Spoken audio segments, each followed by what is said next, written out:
Bonjour, bientôt le 8 mars, journée internationale des droits des femmes. Les droits des femmes, où sont les miens? Ça fait 13 ans que je les cherche, 13 ans que je les attends.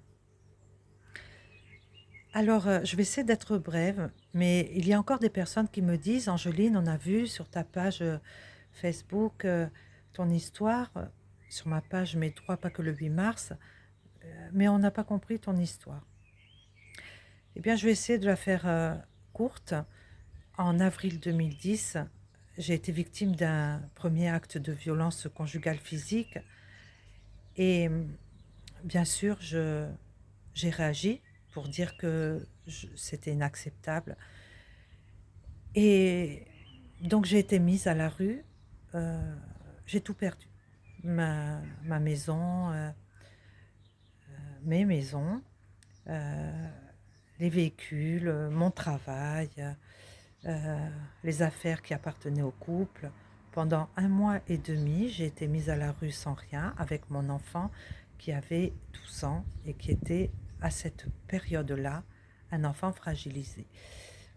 Et cela n'a interpellé personne parce qu'il n'a pas eu la moindre attention de la part de professionnels ou services, hem, dédiés à la protection de l'enfance ou à la lutte contre les violences ou peu importe quoi.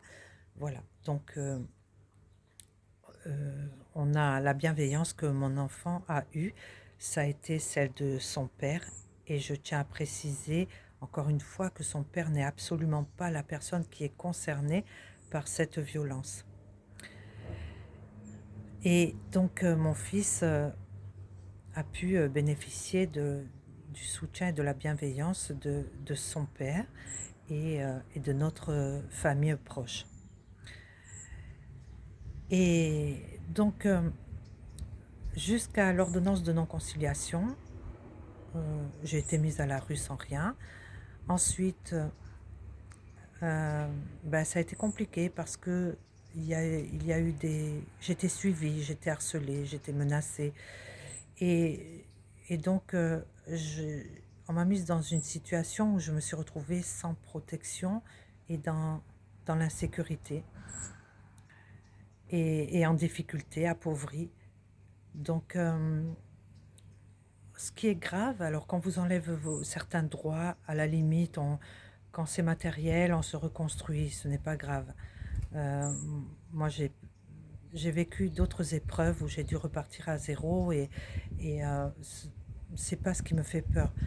Par contre, ce que je trouve très grave, et c'est pour ça que j'alerte, et c'est pour ça que je témoigne, c'est que, et je sais qu'encore aujourd'hui, en 2023, il y a des femmes qui sont dans l'eau, et des hommes, hein, des victimes, qui sont dans l'obligation de quitter leur territoire. Je trouve ça inadmissible. Inadmissible parce que, voilà, moi, en tant que femme corse, je n'avais jamais quitté ma terre natale, même pas pour faire des études après le lycée, hein, puisque j'avais un projet que je n'ai pas réalisé parce qu'il fallait partir sur Aix.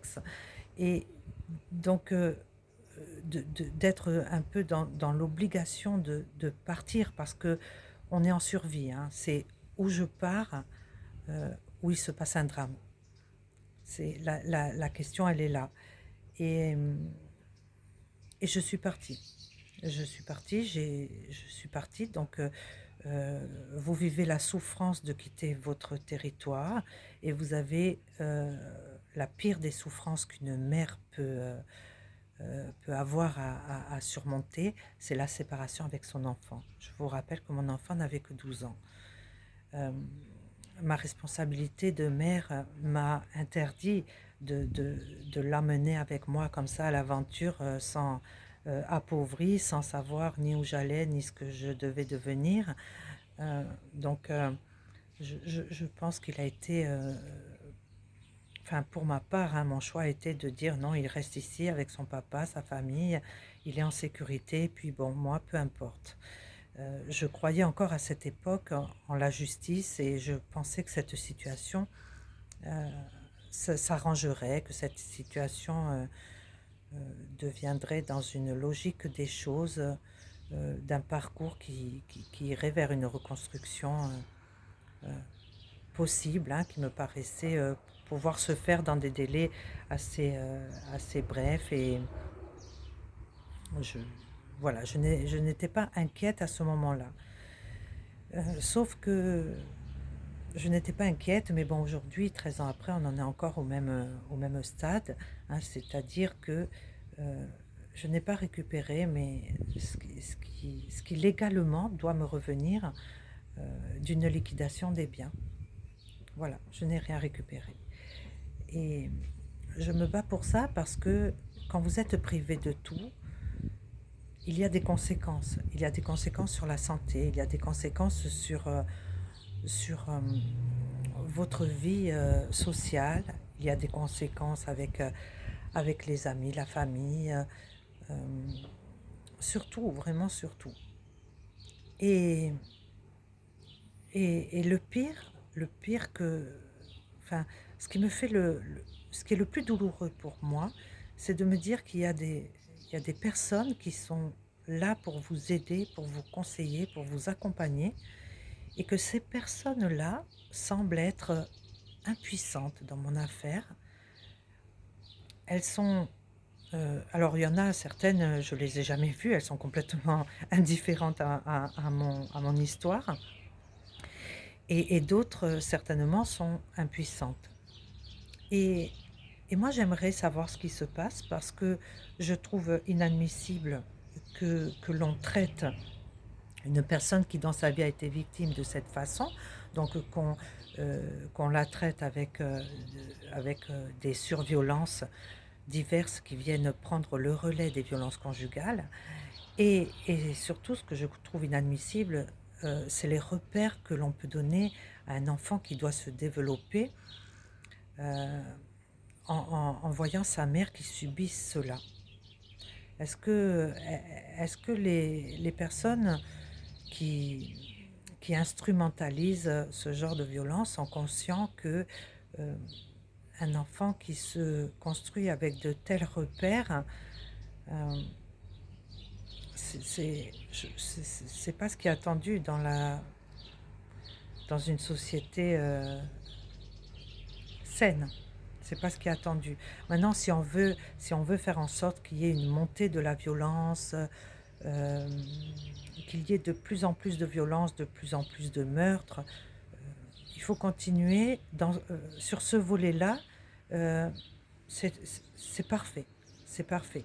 L'injustice engendre la violence tue. Ça, c'est mon avis. Euh, après, moi, ça m'interpelle parce que j'ai écrit de nombreux courriers, notamment des personnes qui ont une forte responsabilité et qui ne sont pas intervenues. Et j'aimerais vraiment, j'aimerais vraiment connaître les raisons pour lesquelles on m'a fait subir ce que j'ai subi depuis 13 ans et pour lesquelles, 13 ans après les faits, je n'ai toujours pas récupéré mes droits. Il serait temps, en 2023, pour la Journée internationale des droits des femmes, qu'on explique aux femmes euh, quelle est la raison qui fait qu'elle peut, pendant 13 ans, être privée de ses droits, qu'on peut détruire sa vie. Il est temps d'expliquer cela publiquement. Parce que moi, il y a bien une raison qui a été évoquée par de nombreux acteurs que j'ai rencontrés, des acteurs de terrain ou bien des gens qui étaient là pour me conseiller. Cette réponse, je vous le dis, elle ne me satisfait pas. Quand on vient me parler de franc-maçonnerie, je n'y crois pas du tout. Et j'espère pour la franc-maçonnerie que les valeurs qu'elle défend ne sont pas des valeurs de mensonge, de manipulation, de lâcheté, d'irrespect et autres. Alors, je continuerai de témoigner, je continuerai à me battre, mais sans doute différemment que sur les réseaux sociaux. Et je ne sais pas l'issue qu'aura cette histoire, mais si un jour cette histoire devrait virer au drame, eh bien, n'oubliez pas que je n'ai jamais cessé d'alerter et que le, le soutien et l'aide n'ont pas toujours été au rendez-vous, que l'information n'a pas toujours véhiculé euh, sans doute comme il aurait fallu le faire, et, et que je, je n'autorise personne à se servir de mon histoire pour se faire ni de la publicité, ni pour utiliser l'argent du contribuable euh, sous forme de subventions, de création de postes ou autre. J'ai eu besoin, depuis 13 ans, j'ai besoin d'aide pour que cette histoire s'arrête, pour récupérer mes droits. Et je pense que si on n'a pas pu m'aider, si on n'a pas souhaité m'aider, m'écouter, il est inutile de se servir de cette histoire si je ne suis plus, je ne suis plus là pour témoigner. Voilà, j'ai besoin de, de vous aujourd'hui parce que je suis encore là, parce que j'ai des droits à récupérer, parce que euh, j'ai certainement besoin qu'on m'explique, non pas, j'attends pas des faveurs, mais par exemple, ça fait 3 ans que j'ai fait une demande de logement, donc ce serait bien à un moment donné d'avoir ne serait-ce qu'une proposition de logement. J'ai depuis 2010 euh, postulé sur de nombreux postes qui correspondaient à mon CV.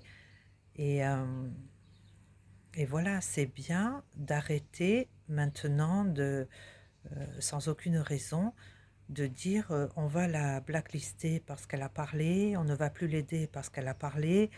Euh, il faut arrêter. Il faut arrêter. J'ai parlé, oui, mais j'ai pas parlé pour dénoncer tout et n'importe quoi. J'ai parlé avec beaucoup de responsabilité et, euh, et je ne dénonce pas, j'alerte et je témoigne. Ce n'est pas la même chose. Voilà. Donc chacun prend ses responsabilités dans ses actions. Moi, je prends les miennes quand j'alerte, quand je témoigne. Euh, je m'appuie sur des faits qui sont vérifiables. Si vous souhaitez vérifier mes propos, je suis disponible. Je suis disponible. Et je vous le dis encore une fois, bientôt, le 8 mars, Journée internationale des droits des femmes, ma demande est celle-ci, que mon affaire cesse et que plus aucune autre victime ne subisse ce genre d'injustice. Je vous souhaite une bonne journée à tous.